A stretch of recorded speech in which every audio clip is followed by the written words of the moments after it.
Trinidad's ready for us. We're going to go straight to questions. Let's start right here in the front row, please. Hey, Trinidad. Michael Cobble from WBRZ in Baton Rouge. What is Sam Levitt and Husan Longstreet and Landon Clark getting in lane as a coach? And then what will the LSU fans, you think, get on game days in Baton Rouge?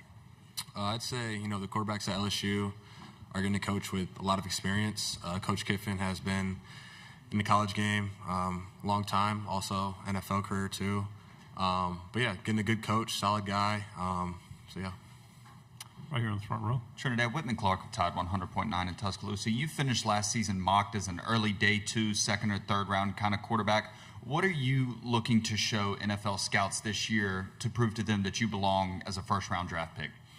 Come back to Ole Miss, I feel like I wanted to stamp my legacy there. I feel like it was unfinished business.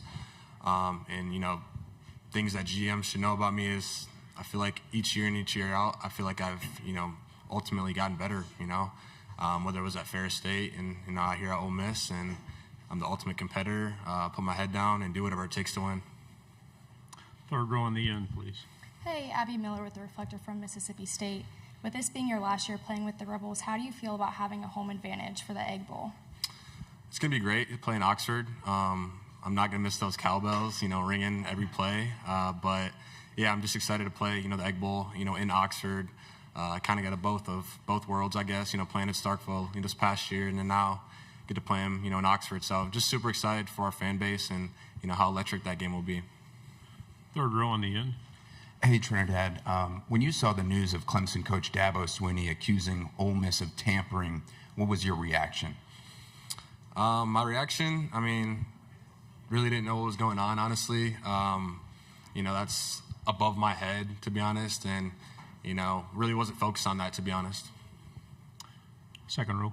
Justin Patrick, Fox Sports Radio out of Pensacola, Florida. Trinidad, when you go through this legal battle, what was the lowest point for you like? What was going through your head mentally if maybe not, you weren't going to be able to play at Ole Miss again? What was that like for you?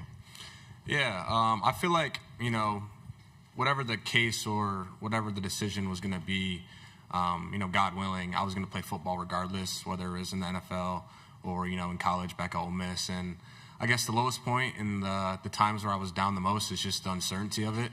Didn't know where I was going to be. I just wanted to kind of know where I was going to go and where I was going to be so I can, I guess put my best foot forward and most of my effort into that time. Second row and then pass it forward. Leo Haggerty, Amped Up Sports Draft Nation here in Tampa. Obviously, team goals are at the top of your list, but what individual goals do you aspire to meet to get those team goals up?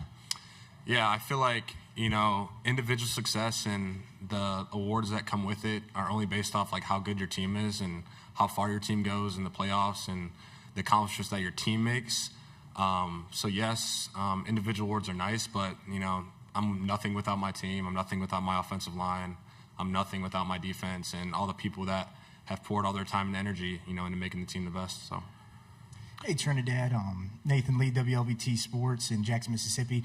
When we talk about the Rebels this year, a lot of hype, a lot of conversation about you, Key One. How does the team keep its focus week to week and not look into that hype to achieve y'all's goals? Yeah, I would just say, for me personally and for this team, we just like to work hard. Really can't get too caught up on, the outside noise, stuff that's outside of our football facility because at the end of the day, that's out of our control. We just know, Ole Miss football, and that's what we're going to do day in and day out. Second row. During the coaching change, how the locker room and then how did you guys, kind of go through that together? Like, what did that do to make you guys stronger heading into this season, especially with the new coach and Pete Golding? Well, it was nice to know who our coach was, and we were familiar with PG. He was already our defensive coordinator. So I guess we didn't have to meet a new individual. So that was nice. And throughout that year, we knew how good of a coach PG was.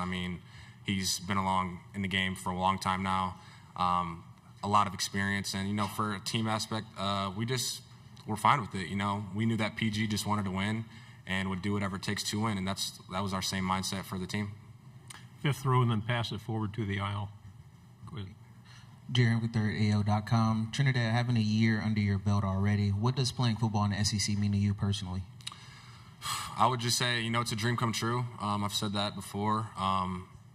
Me personally, I'm biased, but I think it's the best conference, in the nation. And yeah, it's something that you put your hat on, and it's pride. Playing in front of the Ole Miss fans and playing in the SEC and playing against the Georgia Bulldogs, it's really cool, and I'm grateful for that opportunity. Fourth row on the aisle, then pass it forward, please. Trinidad, how are you? Troy Johnson, 16 WAPT in Jackson. Tell me what the difference is in the offense this year compared to last year.